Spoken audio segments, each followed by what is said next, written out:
Atzo deklaratu zuen Guardia Zibilak, nagusiki deklaratu zuen etzela violentziarik egon akanpadan eta etzuela deliturik ikusi.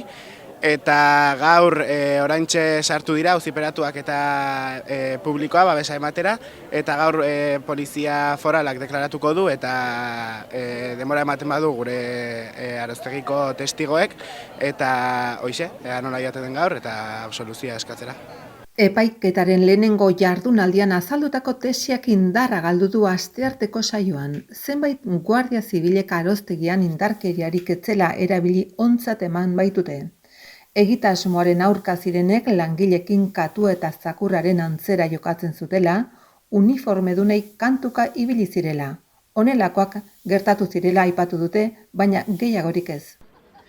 2021ko apirilean Aroztegian egindako diligentzietan parte hartu zuten Guardia Zibileko zenbait agentek asteartean egiaztatu dutenez, Iruñan Baztango 7 bizilagunen aurka egiten ari diren epaiketaren bigarren saioan ez da egiaztatu indarkeria gertakaririk izan zenik obren aurkako protestetan. Fiskaltzak eta akusazio partikularrek eskatuta deklaratu dute guztiek eta euren nortasuna babesteko neurririk hartu gabe deklaratu dute. Jarrera baketsua zuten, ez nuen hitzezko indarkeririk ikusi adierazi du Elizondoko postuan, destinatuta zegoen institutu armatuko agente batek. Protestan parte hartu zutenek obrekin jarraitzea ez zutela nahi esaten zutela, eta lan egitea eragozten zioten langilea etxera joan zela eta kito gaineratu du. Urdazubiko postuan lan egiten zuen eta hainbat aldiz bertaratu zen agente batek adierazi du jendea joan zela kanpaldira, baina zehaztu du ez zuela inor ikusi makinetara igota, baina langileak kexu zirela ezin zutelako lanik egin. Era berean azaldu du hodi bat jarri zutela errekatxo batean, ibilgailuak pasatzen ez usteko, eta bertan manifestariak eseri egiten zirela eta lo ere egiten zutela. Elizondon lan egiten zuen bertze agente batek azaldu duenez, zerbitzuan sartzen zen bakoitzan Aroztegira joan behar izan zuten eta protestetan parte hartu zutenek euskeraz abesten ziguten. Honen iritziz manifestarien helburua lana galeraztea zen, baina mehatxuri gabe. Oronoz Mugairiko lanpostuko agente batek adierazi du ez zuela indarkeririk ikusi Aroztegian, baina herrietak entzun ditu. Egoera, katuaren eta sagoaren jokoa bezala definitu du izan ere protestetan parte hartu zutenak makina baten aurrean esertzen ziren, baina segurtasun indarrak iristen zirenerako alde egiten zuten, haien ustez norbaitek informazioa ematen zielako. Horren harira adierazi du sare sozialetan argazki bat ikusi zuela non bera Aroztegiera sartzeko bide batean agertzen zen, urrutitik hartutako irudi batean.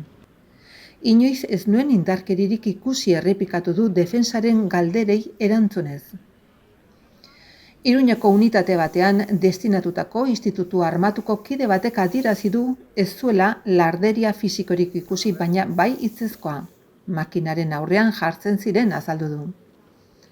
Elizondoko lanpostuko bertze agente batek protestan parte hartu zutenen jarrera pasibotzat jo du eta ukatu egin du indarkeria ekintzarik egon zenik.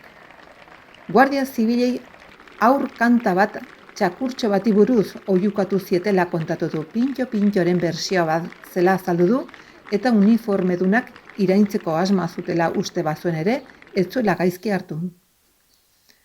Etxalarko postuan destinatutako bertze agente batek azaldu duenez, Guardia Zibileko kidek hitz jario handiarekin eserialdia batean parte hartzen ari zen talde bat identifikatzea eta desegitea lortu zuten. Naiz eta hoietako batzuk hobeto antolatuta zegoen bertze talde batekin bat egin zuten. Adierazi duenez, bigarren talde horretan buruzagi bat zegoen eta postuko komandanteak Garbin Eliztegi bezala identifikatu zuen, bertan hartu zuten argazki panoramiko baten bidez. Prozedura hori lanpostuan 30 urte daramatzan sarjentu batek erabili zuen protestako bertze parte hartzaile batzuk identifikatzeko. Hain zuzen ere Elizondon 25 urte daramatzan agente batek azaldu du auzipetuen identifikazioa egiteko Guardia Zibilaren Iruñako egoitzatik bidali zizkioten argazkiak eta bideoak erabili zituela. Hala, adineko personekin ez zuen arazorik izan haien nortasuna zehazteko, baina aitortu du ez zituela gaztenak ezagutzen eta horregatik haraneko bizilagunek galdetu zien. Defensaren galderei erantzunez ez du zehaztu nahi izan nor ziren gazteen nortasunari buruz galdetu zien pertsona horiek. Herriko jendea nire konfiantzako herritarra gisa deskribatzeaz harago. Deitu nien fotogramak erakutsi nizkien eta identifikatu egin zituzten. Ondoren, agenteak izapideak sinatu zituen. Bideoak eta argazkiak gertakarien tokikoak eta momentukoak ote ziren egiaztatu ote zuen galdetuta agentek ezetz erantzun du. Astearte goizean elkartaratzea egin da berriro auzipetuei babesa emateko eta soluzioa eskatzeko. ELA sindikatuaren ustez, arostegiaren bueltan gertatzen ari dena argi eta garbi erakusten du kapitalismoaren aurpegirik basatiena. Hori ikusten dugu hiru ikuspuntu ezberdinetatik. Batetik ikusten dugu nola Palazio Arostegia bezala enpresaren diru goze asezina daukala. Hori erakutsi zuen proiektu xahutzaile eta espekulazio proiektu hau martxan jarri zuenean, eta orain ikusi duenean aurrera ezin duela egin eskatzen du 43 milioi euroko kalte ordaina. Bestetik ere ikusten dugu nola horrelako proiektuak eta horrelako enpresek gobernuen babesa jasotzen dute.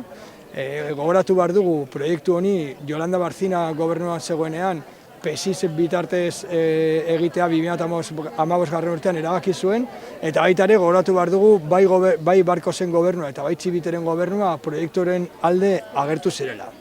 Eta hirugarrenik ere uste dugu erakusten duela kapitalismoa mugimendu sozialak kriminalizatu nahi duela. Eta hori argi geratzen da zigor eskararekin, eta azkenan 7 auziperatuei hauei aurpegiratzen dietena talde kriminal bat direla, eta horrekin kapitalismoak egin nahi duena da mugimendu sozialak diziplinatu. Honen egoera honen aurrean, ELA sindikatua beti proiektu honen aurka agertu da, eta gaurko egunean auziperatuei babesa eta elkartasuna adierazteaz gain egin nahi duguna da beraien absoluzioa exigitu, eta horregatik gaude gaur hemen. Gaur hemen zenbait sindikatu gaude, besteak beste elkartasuna adierazteko eta politika punitibista horrekin laguntzen dugun bukatzeko.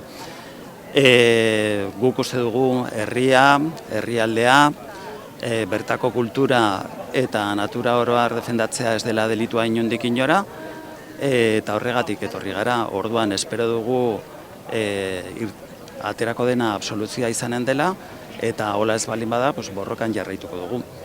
Hainbat sindikatu bildu gara gaur hemen auziperatuei elkartasuna adierazteko, euren absoluzioa eskatzeko eta Arostegia proiektuaren aurkako gure posizioan berresteko.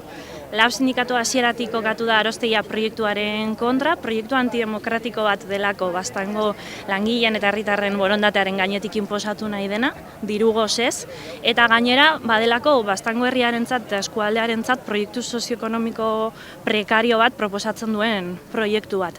Lan prekarioetan oinarritzen dena, lurraldea kanpokoei ematean oinarritzen dena, etxebizitzaren garestitzea ekarriko duena, eta beraz batzutan irabazi ekonomikoak mahai gainean jartzen badira ere, hauek ez dira Baztango langileen eta herritarren onurarako proiektu ekonomikoak, eta horregaitik ere, aldagai horregaitik ere, LAB sindikatutik uste dugu Arostegia proiektua ez dela proiektu onargarri bat eskualdearentzat, eta gainera salatu nahi dugu horren aurrean Baztango herritarrek egindako protesta kriminalizatzeak dakarrena dela protestarako eskubidea kriminalizatzea, beraz bada eskubide zibil eta politikoen kontrako eraso bat epaiketa honetan ikusten ari garena.